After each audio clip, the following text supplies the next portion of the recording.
игілге жетүүнү кааласаң эң биринчи вакытка көңүл бур. Вактыңды текке кетирбе.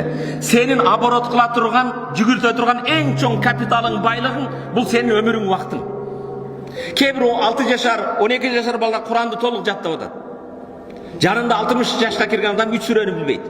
Эмне үчүн? Белкиде 24 сааты бар, сенде 24 саатың жокпу? Бул вакыттан пайдаланып атат. Кээ бирлер көп ийгиликке жетип атат. Ошондон вакыттан пайдаланып Имам Газали рахматуллахи алейхи айткан экен, керек болсо 24 сааттын ичине 48 саатты баткызгыла деп. Мүмкүн берсе ооба мүмкүн дейт. Мен дейт Имам Газали рахматуллахи алейхи, вакыттын ичинде Аллах Тааладан вакытка береке сурадым дейт. Кээде барып 20 сомду тияка, 50 сомду бияка таштап атса, жинди дешиң мүмкүн.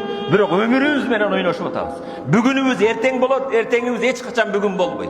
Кимдин бүгүнкү күнү менен кечээки күнү окшош болсо, ал жашоодон уткулду. Кимдин бүгүнкү күнү кечээки күндөн начар болсо, ага наалат болсун дейт. Жер шары өз огунда айланып турган сыяктуу бир жерде турбагын, умтулгун, бир нерсе үйрөнгүн, урматтуу мусулман бир тууганым.